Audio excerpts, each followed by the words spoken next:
Walton AC presents TVS ইনসাইটে আপনাদের স্বাগত জানাচ্ছি। আমি শেখ আব্দুল্লাহ। এখন যে কোনো ব্র্যান্ডের পুরাতন এসি বদলে নতুন ওয়ালটন এসিতে উপভোগ করুন 25% ছাড়।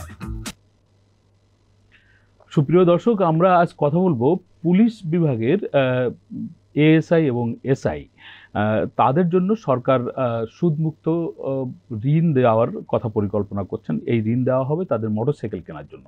আপনারা জানেন যে পুলিশের যে সব কর্মকর্তারা মাঠ পর্যায়ে কাজ করে তাদের ক্ষেত্রে এই দুই পদের কর্মকর্তাদের ভূমিকা তুলনামূলকভাবে বেশি থাকে, বা তারাই প্রধানত মাঠ পর্যায়ের গুরুত্বপূর্ণ দায়িত্বগুলো পালন করে থাকেন। তাদের চলাচল এবং অন্যান্য কাজে যাতে সহজ হয় সেই জন্যই সরকারের এই পরিকল্পনা। কিভাবে এই ঋণ দেওয়া হবে তার জন্য এখনো পর্যন্ত সরকারের প্রস্তুতি কি, এই নিয়ে টিভিএসের বিশেষ প্রতিবেদন প্রকাশিত হয়েছে।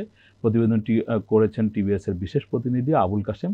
আমরা তার কাছ থেকেই জানবো যে সরকার আসলে কিভাবে এই কাজটি বাস্তবায়ন করতে চাচ্ছে। আবুল কাশেম, আপনাকে স্বাগত জানাচ্ছি। আপনার যে স্টোরি, আপনি বলছেন যে সরকার পুলিশের এএসআই এবং এসআইদের মোটরসাইকেল কেনার জন্য সুদমুক্ত ঋণ দেওয়ার পরিকল্পনা করছে। এই পরিকল্পনাটা সরকার কেন এই সময় নিচ্ছে, বা এটি কিভাবে তাদের কাছে পৌঁছাবে? ধন্যবাদ আপনাকে। এটা হচ্ছে স্বরাষ্ট্র মন্ত্রণালয় এই উদ্যোগটা নিয়েছে, এবং তারা যেটা বলছে যে মাঠ পর্যায়ে যেসব এসআই এবং এএসআই আছে তাদেরকে হচ্ছে মামলা তদন্ত করতে হয়, এবং তাদেরকে আসামি ধরার জন্য হচ্ছে প্রত্যন্ত এলাকায় যাওয়া লাগে, এবং হচ্ছে যখন কোথাও কোনো অঘটন ঘটে সেখানেও তাদেরকে তড়িৎ গতিতে সেখানে পৌঁছানোর গুরুত্বটা অনেক। কিন্তু তাদের অনেকের এই ব্যক্তিগত মোটরসাইকেল না থাকার কারণে এটা হচ্ছে বিঘ্নিত হচ্ছে, এবং মামলা তদন্তে অনেক সময় লাগছে। এই প্রেক্ষাপটেই হচ্ছে স্বরাষ্ট্র মন্ত্রণালয় এই উদ্যোগটা নিয়েছে। তো স্বরাষ্ট্র মন্ত্রণালয় এই যে এসআই এবং এএসআইদের হচ্ছে মোটরসাইকেল দেওয়ার জন্য একটা নীতিমালাও তৈরি করছে। তো আমি একটু যদি পিছনে যাই, যে আমরা দেখলাম যে গত জানুয়ারি মাসে স্বরাষ্ট্র মন্ত্রণালয় অর্থ মন্ত্রণালয়ের কাছে একটা আবেদন দিয়েছিল যে পুলিশের এসআই এবং এএসআইদের তাদের বেতন ধাপ অনুযায়ী, বেতন গ্রেড অনুযায়ী তাদেরকে হচ্ছে মোটরসাইকেল কেনার জন্য 2.5 লাখ থেকে 6 লাখ টাকা পর্যন্ত ঋণ চেয়ে হচ্ছে, এটা হলো বাজেট থেকে এই টাকাটা বেসিক্যালি স্বরাষ্ট্র মন্ত্রণালয় অর্থ মন্ত্রণালয়ের কাছে চেয়েছিল। তো গত মার্চ মাসে এসে অর্থ মন্ত্রণালয় সেটা রিজেক্ট করে দিয়েছে। আচ্ছা। এবং তারপরে হচ্ছে স্বরাষ্ট্র মন্ত্রণালয় থেকে এই বিষয়টা হচ্ছে প্রধান উপদেষ্টার সঙ্গে তারা আলোচনা করেছে স্বরাষ্ট্র মন্ত্রণালয়, এবং প্রধান উপদেষ্টা তাদেরকে পরামর্শ দিয়েছে যে তোমরা এই লোনটা কোনো একটা ব্যাংক থেকে নাও। তো অর্থ মন্ত্রণালয় বা সরকার এই ঋণের সুদটা হচ্ছে পরিশোধ করে দিবে। সেই কারণেই যে যখন একজন এসআই বা এএসআই মোটরসাইকেল কেনার জন্য লোন নিবে, সে কিন্তু লোন নিবে, এই লোনের ইন্টারেস্টটা হচ্ছে তাকে দিতে হবে না, ইন্টারেস্ট হচ্ছে অর্থ মন্ত্রণালয় বা সরকার হচ্ছে পরিশোধ করে দিবে ব্যাংক। অর্থাৎ উনি যে মূল টাকা নেবেন সেটি হয়তো কয়েকটা কিস্তিতে উনি ওই মূল টাকাটা হচ্ছে 60 কিস্তিতে 5 বছরের কিস্তিতে পরিশোধ করবেন, কিন্তু এর জন্য যে সুদ হবে সেটি দিবে সরকার, সেটি সরকার দিবে। এটা এখানে হচ্ছে বেশ কতগুলো নিয়মকানুনের কথা বলা আছে, যে এই মোটরসাইকেল পাইতে হলে মানে এসআই বা এএসআই পদে যোগদানের পরে হচ্ছে 2 বছর পরে সে হচ্ছে এই মোটরসাইকেলের ঋণ নিতে পারবে। আচ্ছা। এবং চাকরি অন্তত 7 বছর থাকা লাগবে এই মোটরসাইকেলের ঋণ পাওয়ার জন্য। মানে একজনের দেখা গেলো চাকরি আছে 5 বছর, সে এই ঋণটা পাবে না, বা চাকরি আছে 3 বছর, সে এই ঋণ পাবে না। মিনিমাম 7 বছর হচ্ছে তার চাকরি থাকতে হবে, এটা হচ্ছে একটা শর্ত। দ্বিতীয় শর্ত হলো যে এই ঋণের টাকায় যে মোটরসাইকেলটা কিনবে সেটার সিসি হবে সর্বোচ্চ 150 সিসি। আচ্ছা, 150 সিসি হবে এটা। এবং এই যে টাকাটা তাহলে কোথা থেকে আসবে? এখানে হচ্ছে সর্বশেষ যে স্বরাষ্ট্র মন্ত্রণালয়ের মিটিং হয়েছে সেখানে সোনালী ব্যাংক, কমিউনিটি ব্যাংক, আপনি জানেন যে কমিউনিটি ব্যাংক হচ্ছে পুলিশেরই একটি ব্যাংক, পুলিশ দ্বারাই এটা পরিচালিত হয়, এবং পুলিশের বেতন ভাতা সব কিছু কমিউনিটি ব্যাংকের মাধ্যমে এখন হয়। তো পুলিশ হচ্ছে এই মোটরসাইকেল কেনার জন্য 600 কোটি টাকা তাদের লাগবে। এখন যে যত সংখ্যক আছে মানে উপযুক্ত কিনতে পারে তাদের জন্য হচ্ছে 600 কোটি টাকা লাগবে। তো এই 600 কোটি টাকা হচ্ছে আপনার সোনালী ব্যাংক 9% সরল সুদে কমিউনিটি ব্যাংকে ঋণ দিবে। আচ্ছা, মানে মূল তহবিলটা আসবে তাহলে সোনালী ব্যাংক থেকে। কমিউনিটি ব্যাংক হলো এটা এসআই এবং এএসআইদেরকে ঋণ হিসেবে দিবে, এই সোনালী ব্যাংকের যে ঋণের সুদটা সেটা হচ্ছে সরকার পরিশোধ করবে, আর কমিউনিটি ব্যাংক একটা সার্ভিস চার্জ নেবে, সামান্য কিছু সার্ভিস চার্জ, সেটা হচ্ছে এসআই এবং এএসআইদের কাছ থেকে তারা আদায় করবে। বিষয়টা এরকম যে যেহেতু পুলিশদের বেতন ভাতা কমিউনিটি ব্যাংকে হয়, সেই কারণে কমিউনিটি ব্যাংক এই তহবিলটা না দিয়ে তহবিলটা দিবে সোনালী ব্যাংক, সেই তহবিলের ব্যবস্থাপনা, বিতরণ এবং জি। ঋণটা আদায় এই কাজটা করে দিবে কমিউনিটি ব্যাংক। Community সেই জন্য তারা একটা সার্ভিস চার্জ নেবে। এই সার্ভিস চার্জ কাকে দিতে হবে? এটা কি সরকার দিবে নাকি? না, এই সার্ভিস চার্জ হচ্ছে ওই ঋণ গ্রহীতা এসআই এবং এএসআই দিবে। আচ্ছা, এটা সেটা কি ঠিক হয়েছে? কত ভাগ দিতে হবে তার? না, সেই সার্ভিস চার্জটা এখনো ঠিক হয়নি। সেটা হলো আপনার ওখানে তারা বলছে কমিউনিটি ব্যাংক হচ্ছে মিনিমাম একটা সার্ভিস চার্জ রাখবে, কারণ ওটা যেহেতু পুলিশেরই ব্যাংক, ওই ব্যাংক লাভ করলে এটার ডিভিডেন্ড হচ্ছে এই পুলিশ সদস্যরাই পায়। আচ্ছা, হ্যাঁ, কারণ এই প্রত্যেকটা পুলিশ সদস্যের এই ব্যাংকের হচ্ছে মালিকানা শেয়ার আছে।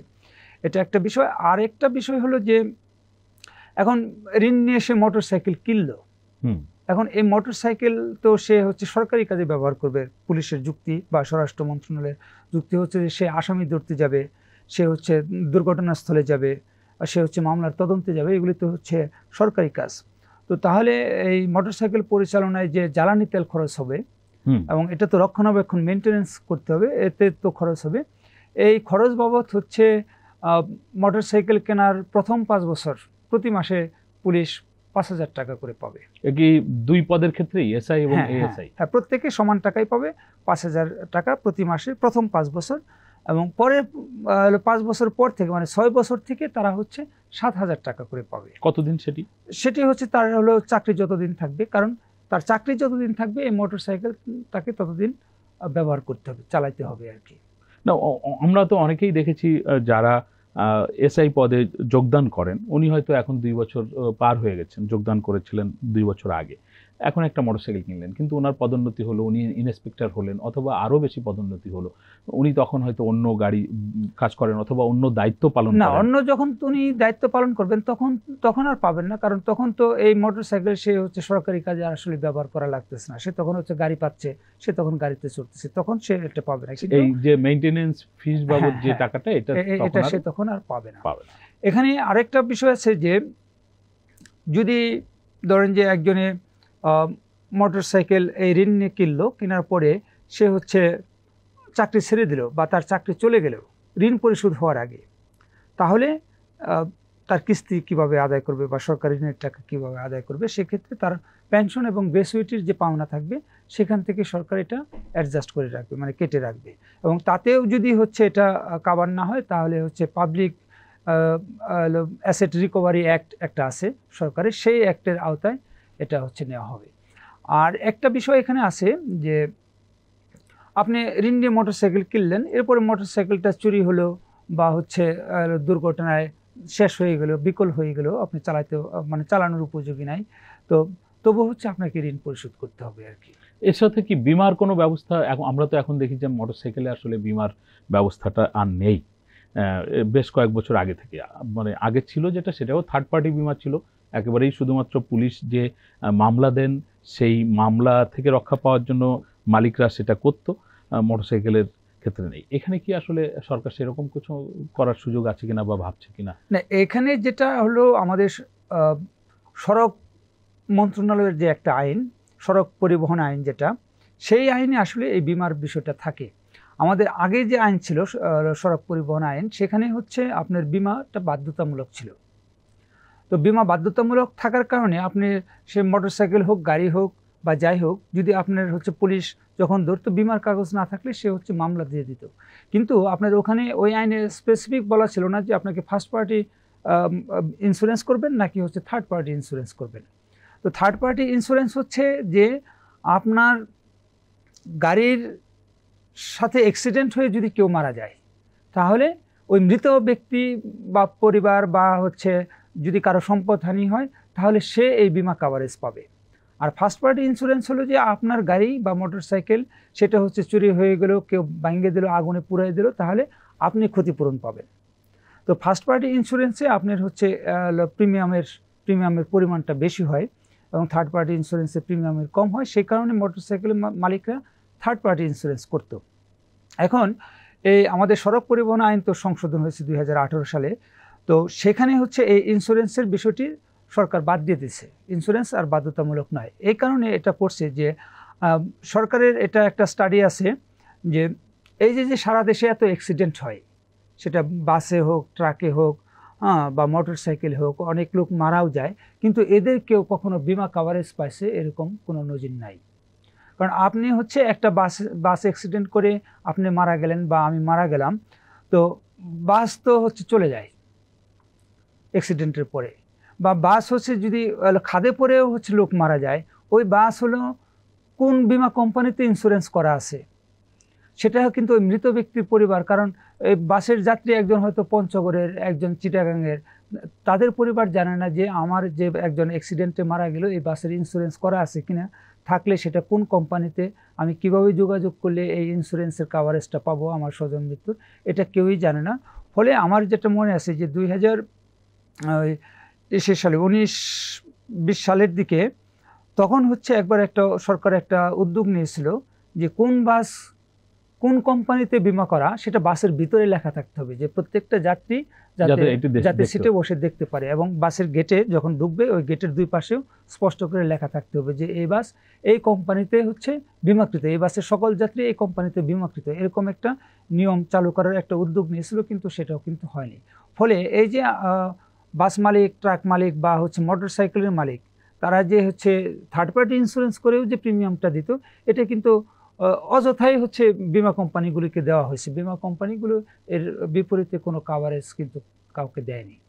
আপনার কাছ থেকে একদম শেষে খুব সংক্ষেপে শুনতে চাই, আপনি যেটা বললেন পুলিশের জন্য ঋণের ব্যবস্থা বা গাড়ি সরবরাহ করার একটা উদ্যোগ, এটি খুবই ভালো, কিন্তু আমরা পুরো পুলিশ বিভাগের গাড়ির সংকট আছে বলে দীর্ঘদিন ধরে শুনে আসছি, এবং পুলিশ বিভাগের জন্য গাড়ি কেনার উদ্যোগের কথাও শুনি। সেইখানে কি কোনো ধরনের উদ্যোগ সর্বশেষ কিছু আছে আপনার জানা?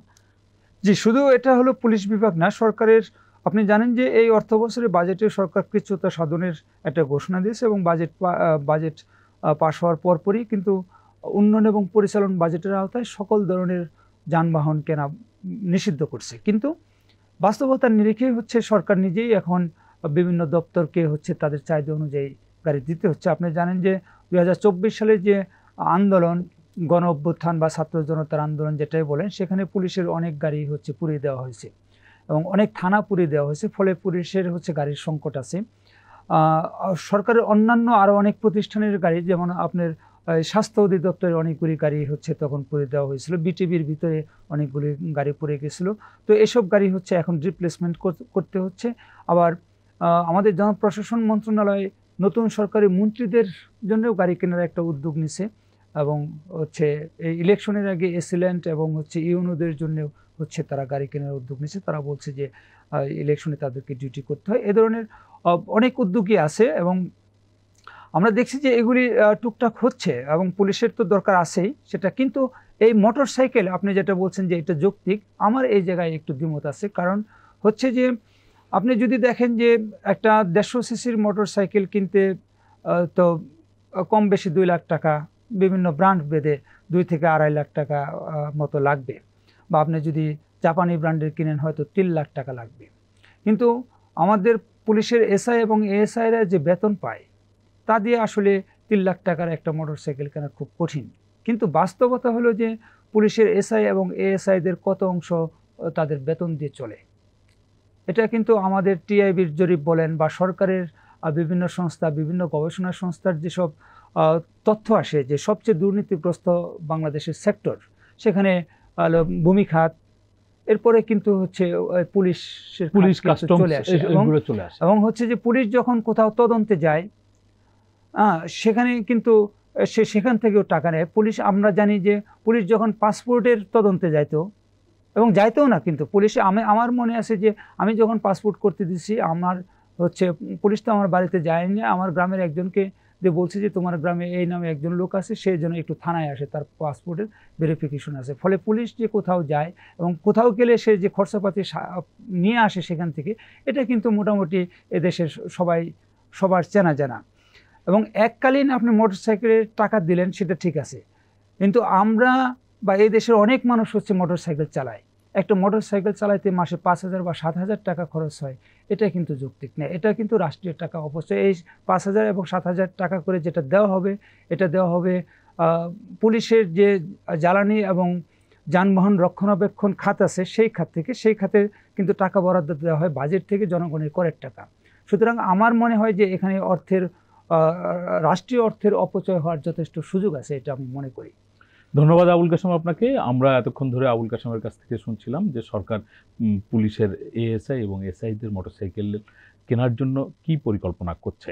সেখানে সুদমুক্ত ঋণ দেওয়ার কথা জানালেন আবুল কাশেম। সর্বশেষ আশঙ্কা প্রকাশ করলেন যে রাষ্ট্রের রাজস্ব কি বলা যায়, এটা উনি বললেন অবশ্য যে এটা অপচয় হবে, এরকম ওনার একটা আশঙ্কা।